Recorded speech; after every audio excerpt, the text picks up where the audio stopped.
In an era when cricket was played with grace, grit, and a gentleman poise, there emerged a towering figure, a blond giant who made batsmen flinch and the rules tremble. His name was Gordon Rorke, and his story is one of the brilliance, controversy, and quiet resilience. Gordon Rorke was born on June 27, 1938. He stood at an imposing 6 feet 5 inches, Australia's fastest bowler at that time. In January 1959, at just 20 years old, he burst onto the international scene in the 4th Ashes Test against England in Adelaide. It was a debut to remember. With fire in his stride and pace in his vein, Gordon Rorke rattled the English top order, dismissing stalwarts like Colin, Cowdrey, Tom Graveney, and Willie Watson. His figure a devastating 3 for 23 in the first inning. Australia had found a new weapon. A fortnight later, in the 5th Test in Melbourne,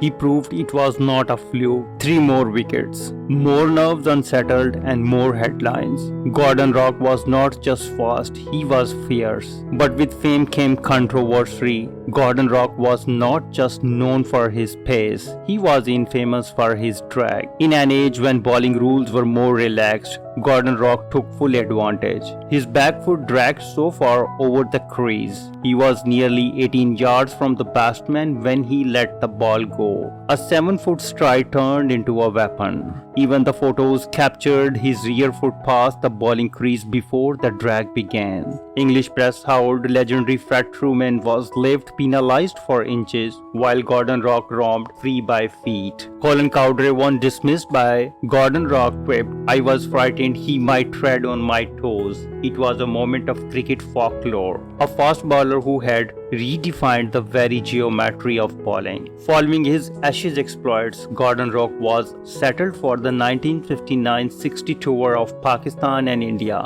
But the heat of subcontinent was unkind. He missed the test in Pakistan and fell severely ill during the Indian leg. Forced to retire midway in Kanpur after bowling just 2 hours. The illness was so severe that he lost over 2 stone in weight and he had to be flown back home to Australia. Although still young, Gordon Rorke's test career had run its course, though he never wore the baggy green again.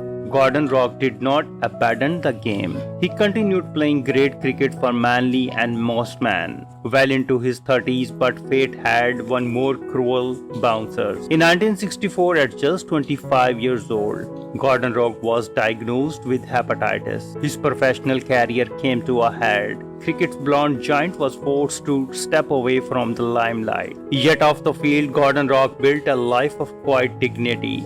A devoted family man, he and his wife raised 4 children and enjoyed the company of 11 grandchildren. Even after undergoing 3 knee replacements later in his life, his spirit remained undimmed. On July 5, 2025, Gordon Rorke passed away peacefully at the age of 87. He was a man of pace, controversy, and power. His legacy lives not in the number of matches he played, but in the unforgettable impression he left behind. Gordon Rorke was a meteor in cricket's sky, blazing, brief, and unforgettable. Gordon Rorke played 4 test matches for Australia in 1959, scoring just 9 runs in 4 innings, with the highest score of 7 at an average of 4.50. While his batting record was modest, his primary impact came with the ball. In test, he bowled 703 deliveries, took 10 wickets at an impressive average of 20.30. with best bowling figure of 3 for 23 in an innings and 5 for 101 in a match. He maintained an exceptional economy rate of just 1.73 runs per over, making him a miserly bowler in his shortest career. In first-class cricket, Gordon Rorke played 36 matches, scoring 248 runs at an average of 10.78. with a top score of 35. With the ball, he delivered 5,742 balls, claimed 88 wickets at an average of 24.60, and he had the best figure of 6 for 52. He registered 3 5-wicket hauls in first-class matches, and he was a consistent performer with a steady economy rate of 2.26 runs per over. If you like this video, please comment, share, and subscribe. Thanks for watching.